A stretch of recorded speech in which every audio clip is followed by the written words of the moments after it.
Hey, FanboyNation. This is your pal Daffy Duck, and you're watching. You're watching. We're watching. You're watching Fanboy. Fanboy. Fanboy. Fanboy. Fanboy. A fanboy, etc. FanboyNation. Dot. I assume Tom. Excuse me, Sean, it is a pleasure to chat with you today about Monarch. It's great to meet you. The visual effects in this are absolutely incredible. Apple has been able to outdo themselves with the various forms of storytelling that they've released over the years, and I love that they've been focusing on quality over quantity. Yeah, I mean, they're great collaborators. I worked on For All Mankind with them, and they were awesome then too. And yeah, it's a really refreshing thing. Like episodics can sometimes be a little bit of like, you know, get it out as quickly as possible, and and like there is that schedule tension and friction that you have to deal with. But they're like, sometimes with studio executives, you don't know what you're going to get, and they're like, oh, these are normal people who have really smart things to say about the work. So they're great collaborators. When you get presented with a project like this, and there are literal monsters that need to be in this story, and Godzilla type monsters, various kaiju, and then you realize you're working with Kurt Russell, and then you put him on top of a mountain, and you're like, hey, you used to be this action hero, but freeze, whatever.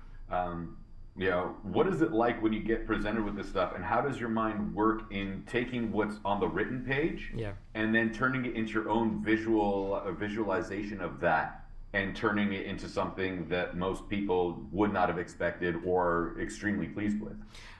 It's all about collaborative processes, right? Like, it's not my vision, it's Chris Black's vision, it's the director's visions, it's all of that stuff. And so really what it is about is like communicating with the people you're working with and finding out what's important to them. And like that includes the actors, right? Like that's, like we will, when we were working on one of these action scenes, we would the directors would storyboard it.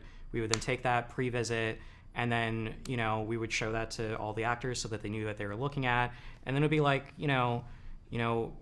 Wyatt had a really great point about one of the scenes we were doing in episode 2, and he's like, I'd be really scared of this thing at this point, so why am I doing this? And then, another scene he had like a bunch of really great points about, and then, there's this like fantastic line that Kurt kind of tweaked on the day, where he's looking at one of our monsters, and it was written in such a way, and he added the word, the line is, "It's dinner time, you ugly son of a bitch."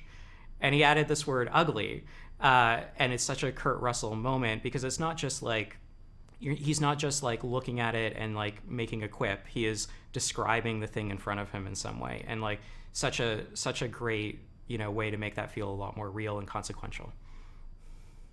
For those of us that can't draw a straight line with a ruler, we're always impressed with your work as VFX specialist. Is there ever a moment where you're worried it's going to turn out a certain way and not the ideal that you have for it, and then it exceeds everyone's expectations to the point that you're even surprised by yourself?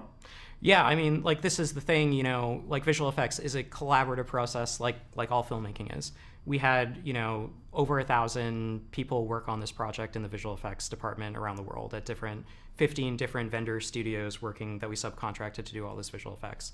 And, you never know what you're going to get out of the box when you send that stuff out. And you can, my job is to try and nudge it towards what the creative visionaries want on the project. And, but the surprises are endless, there's the scene, this one shot in a trailer, and it was like the visual effects supervisor from Rising Sun Pictures, he suggested having like a little splash that goes by the lens as the camera trucks up Godzilla's spines, and like and did something that was not in the brief, that nobody had ever thought about, and that added a sense of realism and scale and complexity to the shot that we'd never thought about.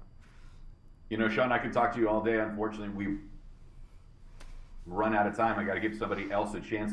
But Monarch Legacy of Monsters premieres on Friday, November 17th on Apple TV Plus, dropping weekly. Can't wait for everybody to see it, and hopefully I get to meet you face to face so I can give you my full reaction in person. Great. Take care, man.